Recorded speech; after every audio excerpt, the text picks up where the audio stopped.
Hi hello नमस्कार, मी रेश्मी शेळके. तुझी ओळख यामध्ये तुमचे अगदी मनापासून स्वागत करते आहे. आजचा दिवस तुम्हाला खूप छान मस्त आनंदाचा जाऊ हीच ईश्वरचरणी प्रार्थना. आणि आज आहे शुक्रवार. माझं सकाळीच डायरेक्ट किचनमधूनच सुरुवात होते, कारण व्लॉग स्टार्ट करायचा तर सुरुवातीला काय शूट करायचं हे सगळं डोक्यात वगैरे असतं. पण गडबड एवढी असते की ते 9च्या अगोदर सगळं मला आटपून जायचं आणि त्यात व्हिडिओ शूट करायचा असतं, म्हणजे मला विचार करायला वेळ मिळत नाही. त्यामुळे जी सिच्युएशन आहे, जिथून मला वाटतं योग्य इथून आपण ब्लॉग शूट करूया, तिथून मी सुरुवात करते आहे. आणि आज सकाळी सकाळी चिकन का बनवते, कारण आमच्या ऑफिसमध्ये आमचं ठरलं आहे की सगळ्यांनी आज नॉनव्हेज आणायचं, कारण पूर्ण श्रावण महिना सगळ्यांचा होता, माझा देखील होता, तुम्हाला माहिती आहे. त्यामुळे म्हटली चला आपण सगळ्यांनी एकत्र काहीतरी नॉनव्हेज वगैरे बनवूया. त्याच्यामुळे म्हटली मी चिकन वगैरे आणीन. तसेही दीपक लेटला जाणार होता, मग त्याला चिकनचा रस्सा आणि सुखं चिकन ह्या दोन्ही गोष्टी कशा बऱ्या पडतील, म्हणजे संध्याकाळचंसुद्धा भागून जाईल. आणि आता ऑफिसमध्ये घेऊन गेलो तर सगळीजणं घेऊन येणार आहेत, त्याच्यामुळे थोड्या थोड्या पोर्शनमध्ये आपल्यालासुद्धा पुरून जाईल. म्हणून मग मी रात्रीच हे चिकन फ्रीजमध्ये ठेवलं होतं आणि उठली ना तेव्हाच मी ते बाहेर काढून ठेवलं होतं. आणि त्याच्यानंतर काय माहिती मला एकदम झोपेत मी रडायला लागले. स्वप्न वगैरे मला विचित्र पडलं. असे आयुष्यात खूप काही गोष्टी होत असतात. पण ते विसरून मग मी पुन्हा धडधड अशी उठली आणि बघते तर 6:45 वाजले होते. पूर्ण माझ्या कामांची घाई वगैरे झाली होती. आणि त्यानंतर मी चिकन बघितलं ते नॉर्मल झालं होतं, म्हणून पटकन मी ते फोडणीला दिलं होतं. एक लसूण आणि कढीपत्त्याची फोडणी देऊन जे काही मसाले वगैरे होते त्याच्यामध्ये ॲड केले होते. आणि त्यानंतर गरम पाणी मी तिथे शिजवत होती. तर इथे पटकन भांडी वगैरे लावून घेते. रात्रीची भांडी ढीगभर घासलेली असतात, तर ती थोडीफार ओलीच असतात. मग मी तसं लावून घेते, कारण सकाळी जेव्हा उठते ना तेव्हा माझ्या ट्रॉल्या सगळ्या ओपन असतात. रात्री झोपायच्या अगोदर सगळे दरवाजे, किचनच्या ट्रॉल्या सगळ्या ओपन असतात, म्हणजे हवा वगैरे असते ना त्याच्यामध्ये पास होते आणि आतमध्ये झुरलं किंवा कीटक वगैरे होण्याची शक्यता नसते. होतात असं नाही आहे, किचन आहे, ओलावा आहे, सगळ्या गोष्टी आहेतच. गडबडीत थोडंसं आपल्याकडे तेलकट चिकट वगैरे राहून जातं, सगळं परफेक्ट होतं असं नाही आहे. पण त्याच्यासाठी आपल्याकडे उपाय असतात की हे असं ओपन करून ठेवा. म्हणजे मला देखील माहिती नव्हतं. माझ्या एका सबस्क्रायबरनी मला सांगितलं होतं की ताई झुरळं किंवा असं छोटे छोटे किडे वगैरे, म्हणजे छोटी छोटी झुरळं ही वगैरे होणार नाही, त्यांची ती जागा किंवा ते कोळी वगैरे असतात ना ते होणार नाही जर तू ओपन वगैरे ठेवलंस. रात्री झोपताना सकाळी बंद केलंस तर ते छानपैकी असतं. आता मी जी भांडी लावली ती थोडीफार ओलीच होती, म्हणजे थोडं पाणी वगैरे निथळलं होतं काय कायांचं आणि काय कायांचं होतं, ते तसंच मी लावून ठेवलं होतं. आणि मग ते दिवसभरामध्ये होऊन जातं, कारण मी जेव्हा आता निघून जाईल ना तेव्हा मी ओपन करून ठेवून जाईल, तर थोडंफार त्याच्यामध्ये हवा निघून जाईल. पटकन ते पाणी तापायला ठेवले, कारण आयांशी स्कूल आहे, त्याला पटापट तयार करून ठेवायचं आहे. दीपक आहे मला मदतीला, म्हणून आज ठीक आहे, नाही तर मला सगळं आवरायला लागलं असतं. म्हणून मग मी ते पटकन त्याची बॅग तयार केली. त्याच्यामध्ये त्याचं टिफिन, त्याचं संध्याकाळचं स्नॅक्स, त्याचं संध्याकाळचे कपडे, बॉटल, सगळं त्याच्या बुक्स वगैरे रात्री अभ्यासाला काढलेले असतात त्यासुद्धा वेळेवरती ह्याच्यामध्ये ठेवायचे असतात. त्यानंतर बघा उठला माझा बोकान. पहिलं त्याला ना मोतू पतलू लावायचं असतो, त्याच्याशिवाय त्याच्या दिवसाची सुरुवात होत नाही आहे. त्याच्यामुळे दोघंसुद्धा असं बघून मोठू पतलू बघतायत. तोपर्यंत म्हटली चला माझं चिकनसुद्धा झालं होतं, पटापट चपात्या करून घेऊया, म्हणजे बरं पडेल म्हणून. तर मी ते पटकन चपात्या करून घेते. तसं मी सध्या चपाती बंद केली आहे. मी फक्त आता भाकरी वगैरे खाण्याचं हे करते. म्हणून मग दीपकला नाश्त्यासाठी चपाती आणि दुपारच्या जेवणासाठी सुद्धा चपाती, आयंशलासुद्धा चपाती, असं मी करून बऱ्याच साऱ्या असं चपात्या लाटून घेते. तर मला एकीचं कमेंट आली होती की ताई म्हणजे माझ्या सगळ्या मैत्रिणी पुढे गेल्यात आणि आम्ही मागे आहोत, तर ह्याच्यावरती मला तू म्हणजे काय सांगशील वगैरे. सगळीजणं पुढे गेलेत आणि आपण मागे राहिलो आहोत, याचा अर्थ असा नाही आहे की आपण कुठेतरी कमी पडतो आहे वगैरे, अशातला भाग आहे असं नाही आहे. ज्याची त्याची मेहनत, जो कोणी पुढे जातो आहे म्हणून त्याच्या आनंदात आपण आनंद आपला दाखवला पाहिजे, ना की आपण मुळात तो चालला आहे म्हणून आपण दुःख घेऊन बसायचं किंवा आपण मागे राहतो आहोत. ह्या सगळ्या गोष्टी प्रत्येकाच्या मेहनतीचा भाग आहे. प्रत्येकाची मेहनत कितपत फळाला असते, किती कष्ट होतात, ह्या सगळ्यावरती डिपेंड होतो.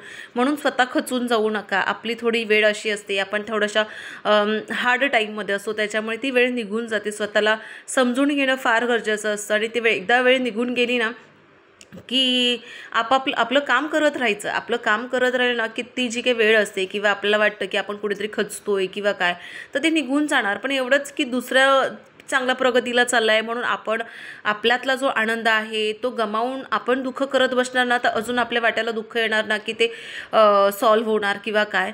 तर मी माझ्या बाबतीत हेच करते. असं नाही की माझे फ्रेंड्स पुढे गेले किंवा अजून कोणाचं मी चांगलं बघितलं किंवा काय केलं तर त्याच्या आनंदात मी चांगलं मी माझा आनंद त्याच्यामध्ये व्यक्त करणार, अरे वा किती छान केलं, किती मेहनत आहे. मग त्याचं बघून आपण आपल्यामध्ये इम्प्रूव्हमेंट आणू शकतो किंवा आपण म्हणजे आपल्या कामामध्ये आपण छान असं प्रगती म्हणजे कन्सिस्टन्सी ठेवू शकतो. तेव्हा जाऊन आपण ती गोष्ट होणार वगैरे ना, की ते चाललं आहे म्हणून आपण त्याचं टेन्शन घेऊन त्याचं हे करून माझं हे नाही माझं ते नाही, म्हणजे ती काय आपण ज्या गोष्टी करत असतो ना ती निगेटिव्ह ऊर्जा निर्माण होते आपल्यासोबत आणि मग सगळ्याच गोष्टी ज्या घडत जातात त्या सगळ्या निगेटिव्ह घडत जातात. म्हणजे जिथे आपला जिथे चांगला मार्ग सापडत जातो तो सुद्धा बंद होतो. म्हणून कधी पण निगेटिव्ह एनर्जी आणू नका. समोरच्याचं होते होऊ दे, काही प्रॉब्लेम नाही आहे, काही प्रॉब्लेम नाही आहे. फक्त आपण जे करत असतो ते थांबवायचं नाही आणि आपण सतत काम करत राहायचं असं असतं.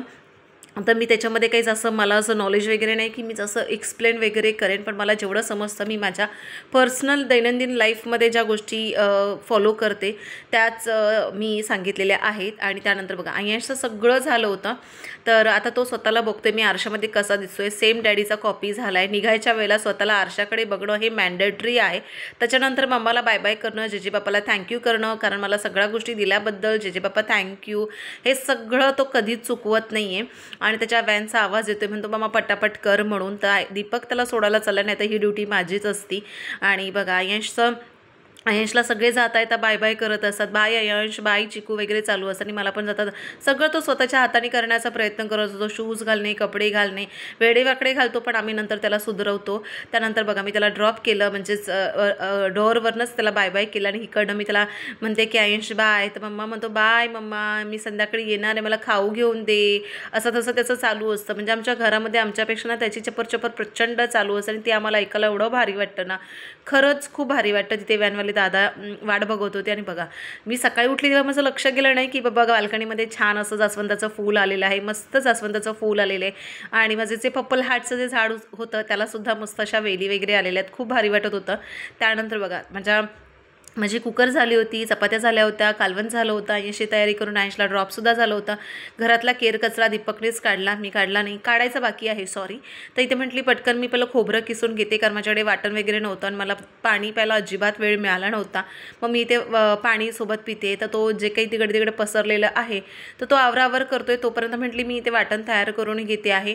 वाटण मी रविवारीच सगळ्या गोष्टी माझ्याकडनं होतात, पण काय माहिती कधी कंटाळा आला किंवा काय आलं, कोण आपल्याकडे येऊन गेलं, कोण बसलं उठलं, तर मग तो वेळ निघून जातो आणि मग नंतर सगळं करायचा कंटाळा येऊन जातो. हे माझ्या बाबतीत होतं. कोणी घरी वगैरे आलं आणि आपण ठरवलं असं की आपण हे करायचं आहे ते करायचं आहे, आपल्याला हे आठवड्याचं सामान आणायचं आहे ते आणायचं आहे, पण कोणतरी आलं, कोणाशी आपण गप्पा गोष्टी करत राहिलो किंवा फोनवर तास बोलत राहिलो. मला एक कुठेतरी रविवार मिळतं की मी आईशी 1 तास अर्धा तास बोलते, नाही तर आठवड्याभर माझ्या आईशी आणि माझं काही बोलणं होत नाही, कारण एवढंच गडबड वगैरे होऊन जाते.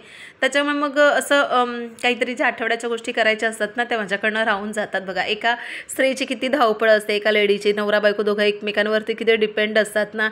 जेव्हा आपण घरी असतो, मी दीपक जेव्हा घरी असतो ना त्याच्यावरती मी डिपेंड असते की तुला हे करायचं आहे ते करायचं. जसं तो कचरा काढतोय आणि जिकडे तिकडे पडलेलं असतं, खेळणी भरपूर असं काही नाही माझ्या घरामध्ये पसारा असतो, जेवढा असतो तेवढा मी आयशला लावलेलंच आहे की तू घेतलेस म्हणून तर तो उचलून वगैरे ठेव. पण हा थोडं नीटनेटके करायचं असेल ना तर ज्या दिवशी तो घरी असेल ना त्या दिवशी तो करणार. तर मी पटापट माझं किचनचं आवरून घेते. इथे माझं वाटण होतं ते सुद्धा मी भाजून घेते पटापट. सोबत माझे ना व्लॉगसुद्धा शूट करते ना, मिनी व्लॉग आणि छोटा व्लॉग, मोठा व्लॉग. तर मग त्याच्यामध्ये सुद्धा वेळ जातो आहे. म्हणजे मला जर 2 तास 1.5 तास स्वयंपाक किचनमध्ये लागतो आहे तर त्याच्या 1 तास मला ना शूट करायचं असेल तर मला 1 तास अगोदर किंवा एक 45 मिनिट्स मला जास्त द्यावा लागतो शूटसाठी. कारण मग हे इकडनं शूट कर तिकडनं शूट कर, हे दाखवायचं आहे मला, ते दाखवायचं आहे. आणि मी असं काहीतरी व्हिडिओसाठी करेन म्हणून नाही, जे आहे तेच मला दाखवायला तुम्हाला वाटतं, जे जेन्युइन दिसतं सगळ्यांना माझ्या व्हिडिओतून. तर म्हणून मग तिथे थोडासा वेळ जातो, गडबड होऊन जाते. आणि मग रेसिपी किंवा काय दाखवायचं असेल तर रेसिपी मी शक्यतो नाहीच दाखवत, कारण सगळ्यांचे एकदम सिमिलर असतात, सेम असतात, त्यात वेगळं काही नसतं. फक्त नव्यानं काही केलं तर मग ते फक्त असं तुम्हाला बघायला मिळतं आणि ते कळून जातं त्याच्यामध्ये काय टाकलं काय नाही टाकलं, अशा सगळ्या गोष्टी. बऱ्याचदा माझे व्हिडिओ तुम्ही बघता, माझं सुखं चिकन हे असंच असतं. पहिलं कालवण करून घेते आणि कालवणानंतर त्यातून मी गाळून घेते पीस आणि ते छान सुक्या चिकनमध्ये ॲड करून घेते, तेव्हाच ते तसं लागतं. हे मी माझ्या सासूबाईंकडचं पद्धत बघितली होती आणि ती मला खूप आवडते, कारण पटकन पण होतं. वाटण वगैरे आपल्याकडे नसेल तर पहिलं कालवण शिजत टाकलं आणि त्याच्यानंतर मग आपण वाटण वगैरे थोडंसं अर्ध्या वाटीचं करून घेतलं ना तर मग ते बरं पडतं. बघा माझं कालवण झालं आहे, म्हणजे एक संध्याकाळपर्यंत खाऊ शकतो, दीपक वगैरे खाऊ शकतो आणि मी सुद्धा आल्यावरती ते खाऊ शकतो, इथपर्यंत झालं होतं. आणि बघा हे शिजते, छान मसाला वगैरे टाकला, म्हणजे आमचा घाटी मसाला असतो तो टाकला आणि त्याच्यानंतर कोथिंबीर वगैरे 2 मिनिटानंतर मी ते बंद करून ठेवेन. आणि आता नाश्त्याची आमची सुरुवात झाली आहे. चपाती ऑमलेट खायचं आहे, आता मी पण चपाती ऑमलेट खाणार. आयेशला पण मी तेच दिलं होतं, साखर चपाती दिली होती, खजूर दिले होते आणि अर्धा ॲपल दिलं होतं, तर त्याचं ते पूर्ण फुलफिल होऊन जातं. आणि आमच्यासाठी मग ऑमलेट चपाती, मग चपात्या मी जास्तच केल्या होत्या आणि आता दीपकला इथे ऑमलेट करून घेते. मला वेळ नाही आहे की घरामध्ये बसून खायला, म्हणून मी तो डब्यामध्ये पॅक केला आणि ऑफिसमध्ये बसून खाईन. नाही तर एकदा का माझी ट्रेन सुटली ना की नंतर मग पुढे 10 मिनटं गडबड होते, तिथेच उशीर होणार, मग पुढे जाऊन आपल्याला उशीर होणार, पुन्हा ऑफिसला वरती पंचिंगसाठी उशीर होणार, मग सगळ्या गोष्टी डिले होऊन जातात. म्हणून पटापट वेळेत आवरण्याचा नेहमी प्रयत्न करत असते. तोपर्यंत माझं सगळं झालं होतं, म्हणजे पूर्ण कम्प्लिटली माझं झालं होतं. आणि सोबत मला भाकरी, मी म्हणाली ना की मी चपात्या खात नाही, त्याच्यासाठी मग मला चपात्या करायच्या होत्या. आणि सगळीजणं आज आमच्या ऑफिसमध्ये नॉनव्हेज आणणार होते, म्हणून म्हटली चला आपण एक भाकरी एक्स्ट्रा टाकूया, म्हणजेच कुणाला वाटलं की बाबा भाकरी खाऊशी वाटली, कारण नॉनव्हेज असेल तर आपण भाकरीचाच विचार करतो ना जास्त करून. आणि सकाळ सकाळ कुणाला एवढी गडबड असते, सगळ्यांच्या घरामध्ये एक अख्खं कुटुंब असेल तर मग चपात्याच बांधल्या जातात, त्याच्यामुळे मग भाकरीचा वगैरे थोडा प्रॉब्लेम होऊन जातो. म्हणून मी एखाद भाकरी जास्त आणली, दोघींपैकी कोणतरी खाईल, माझ्या कलिग्स खातील, म्हणून मी ते करून घेतले. आणि जर वाटलं दीपकला की मला पण पाहिजे तर मग त्याच्यासाठी होऊन जाईल अशासाठी म्हणून मी 2 उंडे त्याचे जास्त करून ठेवले होते. पटापट मी भाकऱ्या भाजून घेतल्या. ह्या वेळेच्या भाकऱ्या माझ्या अजिबात फुगल्या नाहीत, कारण माझा हातच भरभर चालत होता. घड्याळाचा काटा जसा भरभर चालत होता ना तसा माझा हात भरभर चालत होता. असो पटापट आवरायचं होतं, माझी तयारी करायची होती. किचन पण मला पूर्ण क्लीन करून घ्यायचं होतं. म्हणजे बघा स्वयंपाकाला किती काय सारण संगीत स्वयंपाक केला होता. मजा वाटते, सगळे एकत्र बसून असं वेगवेगळं काहीतरी आणतात, ठरवून आणतात ना, तर जरा बरं वाटतं. बघा चपात्या केलेल्या आहेत, भाकरी केलेली आहे सगळं, आणि चिकन बघूनच एवढं तोंडाला पाणी सुटणं. मला खूप एक जण मला म्हणते की ताई मी कधी नॉनव्हेज वगैरे खात नाही, पण तुझं चिकन बघून असं खूप टेम्प्टी वाटतं वगैरे, छान वाटतं. सगळं आवरून मी ऑफिसला निघाली होती. सध्या मला स्किनचा त्रास वगैरे होते, पिंपल्स वगैरे यायला लागलेले आहेत, म्हणून मी थोडा स्कार्फ वगैरे बांधते. पाऊस नाही म्हणून ठीक आहे, स्टेशनवरून चालत जाते. 10 मिनिटाचं अंतर आहे माझ्या स्टेशनपासून ऑफिसमध्ये, तेवढं तरी पाहिजेच, कारण माझं चालणं वगैरे आता सगळं बंद झालेलं आहे. सो म्हटली चला स्टार्टिंगपासून तुमच्यासोबत व्हिडिओ शूट करूया, दाखवूया. प्रत्येकजणी माझं डेली रुटीन बघण्यासाठी खूप म्हणजे आतुरतेने वाट बघत असतात. माझे व्लॉग बघितल्या म्हणतात की ताई तुझ्या व्हिडिओच्या मी वाट बघत असतो, आणि मला त्यांना नाराज अजिबात करायचं नसतं. चला व्हिडिओ आवडला असेल तर प्लीज चॅनलला सबस्क्राईब करा. पुन्हा भेटू छानशा व्हिडिओसोबत, तोपर्यंत काळजी घ्या, मस्त राहा, आनंदी राहा, आई वडिलांना अजिबात दुखावू नका, तुम्हाला जे हवं ते करा. चलो बाय.